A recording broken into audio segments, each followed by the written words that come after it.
भाई धर्म कोई भी हो, मजहब कोई भी हो, उसका पालन करने का अधिकार सबको है, लेकिन सुनी सुनाई बात पर अग्रेसिव एक्शन ले लेना, देश के लिए देश के खिलाफ आ जाना और अव्यवस्था के लिए ये सब ठीक नहीं है।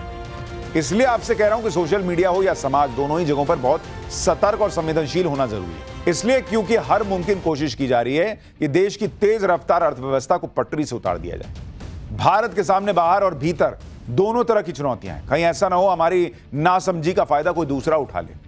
दोनों पक्षों को यह बात समझनी होगी। सोशल मीडिया पर सवाल तो यह भी पूछे जा रहे हैं कि कहीं ऐसा तो नहीं कि कुछ लोग जो हंगामे और अराजकता में अपनी सियासत का टूल किट खोज रहे हैं, वो इसी कोशिश में है कि माहौल बिगड़े। भाई धर्म कोई भी हो, मजहब कोई भी हो, उसका पालन करने का अधिकार सबको है, लेकिन सुनी सुनाई बात पर अग्रेसिव एक्शन ले लेना, देश के लिए देश के खिलाफ आ जाना और अव्यवस्था के लिए ये सब ठीक नहीं है। इसलिए आपसे कह रहा हूं कि सोशल मीडिया हो या समाज, दोनों ही जगहों पर बहुत सतर्क और संवेदनशील होना जरूरी है। कहीं ऐसा ना हो कि आप किसी टूल किट का हिस्सा बन जाए। पीएम मोदी जब सबका साथ सबका विकास का नारा देते हैं तो कोई धर्म जाति देख के देते हैं क्या? सबके लिए है। पर ओवैसी, तौकीर रजा जैसे नेताओं और कट्टरपंथी मौलानाओं का क्या? कहीं ऐसा तो नहीं कि निगाहें कहीं और निशाना कहीं और? क्योंकि वक्फ कानून संशोधन, 3 तलाक से लेकर सीए तक कई ऐसे मुद्दे हैं जिन पर भड़काने उकसाने का दाव तो चला नहीं। तो क्या अब नई फील्डिंग सजाई जा रही है क्या? मुस्लिम युवाओं को बरगलाना, उन्हें उकसाना और फिर इस्लाम के नाम पर उन्हें अराजक भीड़ का हिस्सा बनाना, टेरर आउटफिट से लेकर आईएसआई तक की नई मॉडस ऑपरेंडी बन चुका है। यूरोप के कई देशों में रेडिकलाइजेशन के जहर ने अपना काम किया है। यूरोप में France, Germany, Belgium, Sweden, Austria, Netherlands और ब्रिटेन जैसे देशों में तो कई स्तरों पर बदलती हुई डेमोग्राफी और धार्मिक उन्माद बड़ी चुनौती बन चुका है। तो वहीं इटली, स्पेन, नॉर्वे, फिनलैंड और बोस्निया जैसे देशों में भी रेडिकल ग्रुप्स खतरे की घंटी बजा रहे हैं। I look at London where you have a terrible mayor, terrible mayor. And it's been so changed. Now they want to go to Sharia law. But you're in a different country. You can't do that. Both the immigration and their suicidal energy ideas will be the death of Western Europe if something is not done immediately. Bharat के लिए चुनौतियां अलग हैं।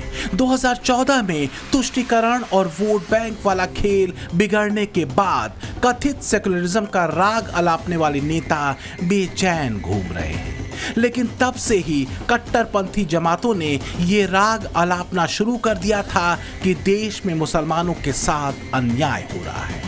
चाहे योग हो, वंदे मातरम हो, भारत माता की जय जैसे नारे हो, या हिजाब या फिर 3 तलाक कानून। ऐसे तमाम मामलों में कट्टरपंथी मौलानाओं ने अपने जहरीले फतवे देने शुरू कर दिए। ये नैरेटिव सेट करने की हर वक्त कोशिश रही कि मोदी और बीजेपी मुसलमानों के दुश्मन हैं। तो क्या कट्टरपंथी मौलानाओं ने मोदी राज को मुस्लिम युवाओं और बच्चों को रेडिकलाइज करने के एक अवसर के तौर पर लिया? मैं मुसलमान समाज से आग्रहपूर्वक कहता हूं, कम से कम अपने बच्चों की जिंदगी को तो सोचो, अपना भविष्य तो सोचो। मैं नहीं चाहता हूं कोई समाज बंधुआ मजदूर की तरह जिंदगी जिए क्योंकि कोई डरा रहा है। दूसरा, अगर आप बैठना उठना शुरू करोगे, भाजपा वाले आपको डर वाले लगते हैं, अरे जाओ ना 50 लोग बैठ करके भाजपा कार्यालय में एक दिन बैठे रहो, निकाल देंगे क्या आपको? आप देखिए क्या चल रहा है, कौन निकाल देगा आपको? कब्जा करो ना जाके बीजेपी कार्यालय का, कौन रोकता है आपको?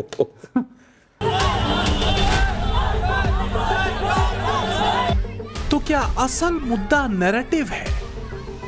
क्योंकि सच यही है कि कानपुर वाली घटना में जो एफआईआर दर्ज हुई वो किसी के आई लव मोहम्मद का पोस्टर लगाने की वजह से नहीं हुई। ये बात खुद कानपुर शहर के काजी सरेआम बता चुके हैं।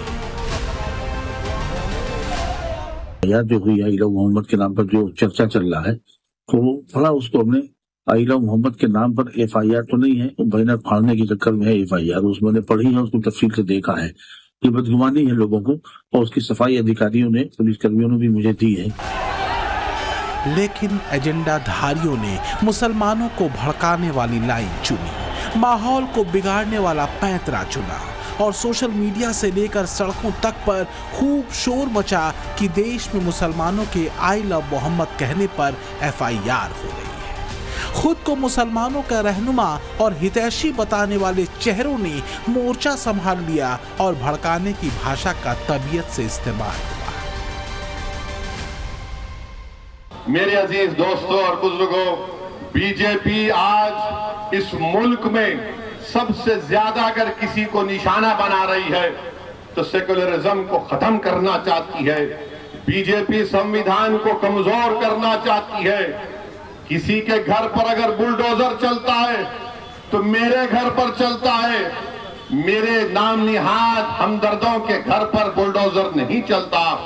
अगर किसी बच्चे को आई लव मोहम्मद का पोस्टर उठाता है तो उसका पोस्टर छीन लिया जाता है। सियासी चेहरों ने अपने सियासी हुनर को आजमाते माहौल बिगाड़ने में कोई कसर नहीं छोड़ी। महबूबा मुफ्ती तो अलग ही लेवल पर पूरे बवाल को ले गई। अगर जय श्री राम जबरदस्ती लोगों से बुलवा के वो ऑफेंस नहीं है, वो गुनाह नहीं, वो गलती नहीं है, तो आई लव मोहम्मद सल्लल्लाहु अलैहि वसल्लम कहना ये तो बिल्कुल ये हिंदू मुस्लिम करके ही इनको वोट मिलता है। ओवैसी की पार्टी से लेकर समाजवादी पार्टी तक विपक्ष बरेली की घटना की निंदा कर रहा है।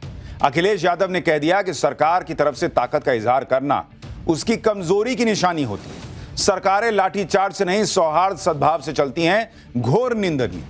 इनमें से एक नेता नहीं कह रहा है कि पत्थरबाजी भी निंदनीय है। इनमें से एक नेता नहीं कह रहा है कि सर तन से जुदा के नारे लगाना निंदनीय है। इनमें से एक नेता नहीं कह रहा है कि बिना परमिशन लिए सड़क पर इतनी भीड़ का निकल जाना प्रदर्शन के लिए निंदनीय है। क्यों भाई? कानून सबके लिए बराबर नहीं है। कोई नहीं कह रहा कि आप आई लव मोहम्मद मत बोलिए, लेकिन आई लव मोहम्मद को बोलने के साथ साथ जुमे की नमाज के बाद भीड़ आए और उसका शक्ति प्रदर्शन की तरह इजहार करने का प्रयास करे, ये आरोप लगे, क्या वो ठीक है? क्या अखिलेश यादव को पुलिस पर पथराव करते लोग नहीं दिख रहे हैं? सिर्फ यह दिख रहा है कि पुलिस ने लाठीचार्ज कर दिया। अगर सब कुछ शांतिपूर्ण रहता तो यह नौबत ही क्यों आती? समाजवादी पार्टी तो कह रही है कि बरेली में जो कुछ हुआ वो सरकार के आदेश पर हुआ है। सुनिए एक बार। आई लव मोहम्मद लिखा, जो हर धर्म के लोग अपने अपने त्योहारों पर अपने अपने ईश्वर, अपने अपने भगवान, अपने देवी देवता, अपने पैगंबर इस्लाम सबके बारे में अच्छी बातें करते हैं कि हम इनके आई लव हिम। तो ये पूरे देश में या पूरी दुनिया में बात फैल गई, इसकी वजह शुरू हुआ।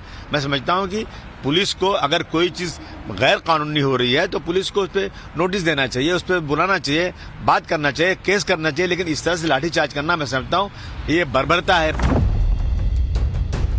अबू आजमी का ये बयान साबित करता है कि राजनीति के पैर उल्टे होते हैं। सवाल यह है कि जब भीड़ पुलिस पर पत्थरबाजी कर रही हो, पेट्रोल भरी बोतलें और कारतूस लेकर घूम रही हो, तो क्या पुलिस को उसे बुलाना चाहिए और बात करनी चाहिए? दिक्कत आई लव मोहम्मद से इस देश को कभी नहीं हो सकती। ये कट्टरपंथी भी जानते हैं कि भारत कोई इस्लामिक देश नहीं है, लेकिन बात उन मुट्ठी भर फिरका परस्तों की है जो अपनी आदतों से, करामातों से और कारगुजारियों से बाज नहीं आ रहे। ये हाल और जुबान है उनकी जो कहते फिरते हैं कि बीते 11 सालों में उन पर बड़ी ज्यादती हो रही है, धर्म के नाम पर उनके साथ अन्याय हो रहा है। अब अगर पुलिस इस जहरीले मौलाना पर एक्शन ले ले तो फिर फौरन विक्टिम कार्ड खेलना शुरू हो जाएगा।